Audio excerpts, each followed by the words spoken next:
Life isn't fair, and now some Proud Boys are going to learn it the hard way. They got into a fight with Antifa. They say that Antifa had been provoking them, essentially, surrounding the venue, harassing them, and so they decided just to fight back. But they went too far. They did. Initially, when the story broke, it looked like Antifa started the fight by throwing a bottle, but as it turns out, another security camera showed us the Proud Boys actually ran to Antifa, which is probably why they got convicted. Two Proud Boys facing, my understanding is up to 15 years in prison. I believe prison, right? So I will clarify that statement. There's jail and there's prison. They're different. A lot of people don't know that. So here's the thing, man. The Proud Boys are a top-down organization with a leader. That means it's going to reflect on the entirety of the Proud Boys. Coming off of this PR victory in Portland is now, unfortunately, a PR loss as the next story comes out and these guys are getting convicted. So let's read through the story, and I'll try and break down any of the BS that comes out of the New York Times in reference to what actually happened. But admitting, I initially reported this the same as most did. We saw footage of Antifa starting the fight, and it wasn't until later I issued a new update correction that it was actually the Proud Boys who started that particular fight. Though, I have heard arguments from people that it was actually a long-standing thing, and I will stress, at the same time as this fight, Antifa had beaten and robbed somebody else associated with the event. I don't know if they were Proud Boys or not, but so it's not like what happened in New York was only the Proud Boys. But of course, that's what you'll hear when you read something like the New York Times or, one of these other left-wing outlets. Admittedly, BuzzFeed actually made sure they had that in the story. So I'll give respect to BuzzFeed in that regard. Surprising in a lot of ways. When they first covered this, they said, scuffle between Proud Boys and Antifa. A block away, a guy was beaten and robbed by Antifa. And I said, hey, that's just, they're being fair about it. But let's read. The New York Times reports, 2 members of the Proud Boys convicted in brawl near Republican Club. The charges resulted from an altercation with anti-fascists after the group's founder, Gavin McInnes, had spoken in Manhattan. They say, since their founding in New York City in 2016, the far-right Proud Boys have cultivated a rough and ready image, often declaring, we don't start fights, we finish them. That's true. But on Monday, jurors in state Supreme Court in Manhattan rejected claims by 2 members of the group who had said they had been acting in self-defense last fall on the Upper East Side when they took part in the beating of 4 people described by the police as anti-fascists connected to a loose-knit group called Antifa. One of the big problems here, I'll sidestep, maybe they'll cover it, is that after the fight, there was a live stream of what happened. And some guys on the video were jumping up and down, I think it was one guy jumps and he's like, oh man, talking about how he slammed someone's head into the ground, clearly going beyond self-defense. Now, as some people have pointed out, and I've made this point in different circumstances, sometimes you do need to end a fight in some capacity. I don't think that's what happened. I think this was a beatdown. I think they saw Antifa. Antifa had been heckling and harassing and protesting, and it's a long-standing thing, and so they went, we're fighting. And unfortunately for the Proud Boys, look, you start the fight, this is what happens. But even if you think they were justified in fighting Antifa, is besides the point. The point is, the media is biased against the Proud Boys, period. You step out of line for 1 second, life's not fair. Welcome to the real world. They say, 2 defendants, Maxwell Hare and John Kinsman, were convicted on charges of attempted gang assault, and riot for their part in a melee after an appearance by the founder of the Proud Boys at the Metropolitan Republican Club. The brawl mirrored clashes in other cities that had pitted far-right groups calling for free speech or chanting nationalist and racist slogans against leftists. That's not true. Racist? What are they talking about? Including Antifa, who have been physically confronted those they deem to be fascists or Nazis. Yeah, okay. New York Times, how about you say this? Those they have falsely accused of being. But yeah, it's still true. They think you're a Nazi. Yeah, they think Dolores in her frilly flower shirt, who's 65 years old, is a Nazi, okay? Although members of the male-only Proud Boys have battled leftists across the country, the trial in Manhattan appeared to mark the first time people connected to the group had been before a jury in connection to these incidents. The jury deliberated for a day and a half before delivering its verdict.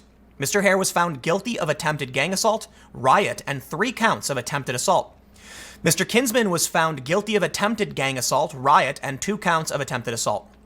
The jury also found that Mr. Kinsman's actions were justified with respect to the lowest counts of attempted assault. And there it is. Listen, I'm not going to pretend I know better than the jury. And it's one of the biggest mistakes everybody makes. Put your bias aside. You don't know what happened. The jurors are the ones who see all the evidence and hear an argument, and they're going to hear better than we did. But I will stress, the way I see this, the way I reported it, the way I corrected the story, he was justified initially. He was justified initially. That's what it sounds like. But they went too far.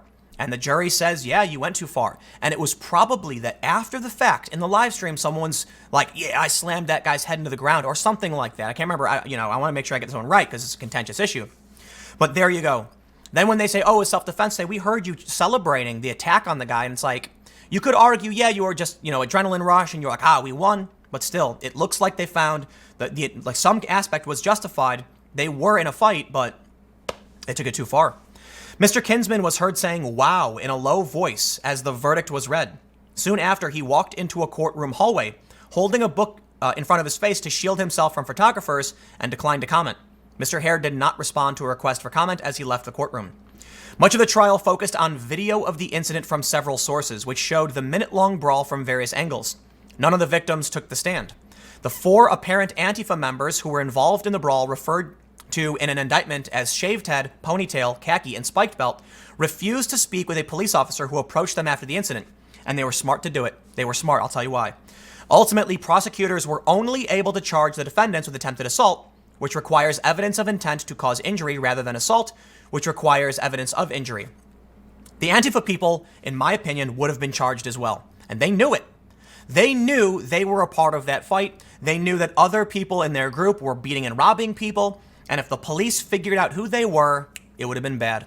Instead, the Proud Boys weren't wearing masks, and that's the thing.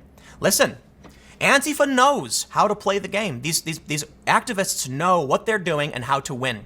And here you go. None of the Antifa people were charged. At least that's what it looks like. They say, even after determining that the supposed Antifa members were subject to arrest because of their role in fighting, investigators were never able to learn their identities. And there you have it. That's why they do it. They were going to arrest Antifa for their involvement, and Antifa said, I'm not talking, and now Antifa goes free. It's why they wear masks. It's why they don't talk to cops. Instead, the Proud Boys, who don't wear masks and do talk to cops, are facing up to 15 years in prison for their role in a fight, of which it appears they started, but admittedly is part of this ongoing mutual combat. Perhaps that should have been the end of it. Maybe the prosecutors should have said, Antifa and the Proud Boys always do this. They know they're going to do it. But I guess in the end, you can't allow this kind of street violence. And this is what you get. Listen, I'm reminded of an episode of the show Frasier. You guys know the show with Kelsey Grammer and David Hyde Pierce. And there was an episode. I haven't seen it in decades. I was a little kid. But something happens where Frasier is sitting at a table drinking coffee at the cafe. He gets up to grab a newspaper or do something, and some guy takes his seat. Frasier is upset, so he grabs the guy and throws him. He says, it's my seat, how dare you? The guy tells him to buzz off, so he grabs him and pulls him out of the seat, takes the seat. Turns out this guy then threatens to sue Frasier. So here's what Niles, his brother, does. Trust me, it's a good story. Niles walks up to him and starts, insulting him or something. So the guy pokes him in the chest like, listen here, buddy. And as soon as his finger touches him, David Hyde Pierce goes, oh, and he starts flipping around and falling over and knocking things over and falls to the ground. And then the guy says, I barely touched him. And they went, you admit touching him? And he's like, and then David Hyde Pierce yells, countersuit, and basically wins the legal battle. The reason I bring that story up, when you are confronted with something like Antifa, you can win emotionally or you can win in the long game. And I'll tell you what, you want to know how you win against them in the long game? You don't run at them when you see them and fight them. You let them hit you and you guard yourself. And then the media shows Antifa beat you while you refuse to fight back, and guess who wins in the long run? In our society, nonviolent resistance, to an extent you can remain safe, is the appropriate response for public relations. It's the right thing to do. Don't fight them unless you absolutely have to. The point I'm trying to make is, in this circumstance, the Proud Boys weren't facing life or death. They decided, you know what? We're going to fight back. We're going to fight now. And they ran at Antifa. And now they're going to go to prison. Well, I think they might get a slap on the wrist. They might get, house arrest. They might be told to disassociate from the Proud Boys. But in the end, they will lose. Antifa is not charged. These guys all got away with it. And it's the Proud Boys who go down. What would have happened If when Antifa showed up, the Proud Boys just put their hands up and kept walking in the direction towards Antifa because they have no choice. And then when Antifa started swinging at them, they block. And that's all they did. And they blocked and they pushed. Antifa's not going to kill anybody. They're not gonna seriously injure or maim any of the Proud Boys, because the Proud Boys really are like, I'm not trying to look. The Proud Boys are obviously stronger than the Antifa guys. They beat them down. But if they just acted defensively, it would have been, in my opinion, the right thing to do ethically, especially when you consider the Proud Boys are more physically commanding and stronger than Antifa. Like, let's be real, man. I'm not trying to be biased in favor of these guys. They're bigger, they're tougher, they're stronger, more aggressive. Antifa is a bunch of skinny socialists, communist types. They're not people who are working out. They're not macho. They are aggressive. But if the Proud Boys took a hit, you win. And then the media would have said Antifa beat people, and the story would be about them. And the story in that instance would be the Proud Boys saying, why won't the police find out who these guys are? Look at Andy No. Andy No didn't fight back. And he went on his PR tour, and the left is furious. Well, guess what? They were in the wrong. Antifa was in the wrong too here. Yep, absolutely. They said they were going to arrest Antifa, but they couldn't figure out who they were. So it's just the Proud Boys who go down for their role in this fight. So you know what, man? This is what I tell people.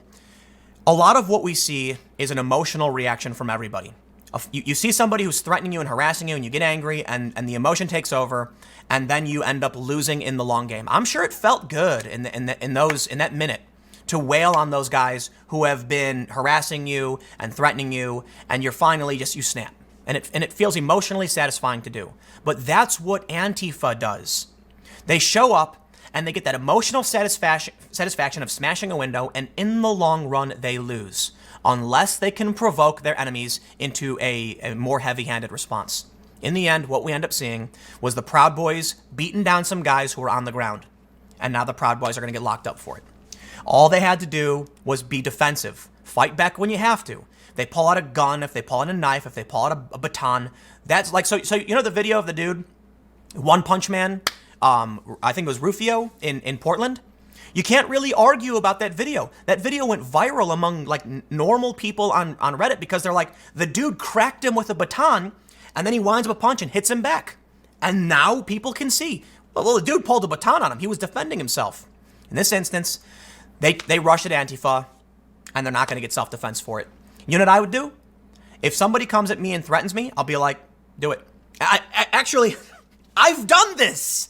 Okay, I try to keep these segments short, but I'll say this. In Boston, an Antifa guy started pointing and getting in my face, and I'm just like, here we go. Clench my teeth, tighten my abs, take a swing, buddy. I'm not going to fight you. You want to hit me, it's all on you. Because I know what happens a year from now. I know what happens 2 years from now. I am not going to fight you. I am not going to start a fight. If you're threatening my life, if I think you can actually hurt me, well, then I will do my best to leave. There's a really great video, last point. It was a viral video where it was like a martial arts master teaching his students how to win any fight. And he's like, I'm going to show you the technique to win any fight you encounter. This one move guarantees. And then the two guys face each other. He turns around and runs full speed out the building and everyone laughs. He comes back in and makes the point. Any fight you can avoid is a fight you've won. And the thing is, people like, I briefly mentioned this. I think Joe Rogan kind of had we had a short conversation about this back when I was in a studio, that guys who really know how to fight, like martial arts guys, will do everything in their power to avoid it. But if you get into that fight, they will knock you down. But they know, don't get in that fight. Don't do it. Anyway, I don't want to go too long, so stick around. I got a couple more segments coming up in a few minutes, and I will see you all shortly.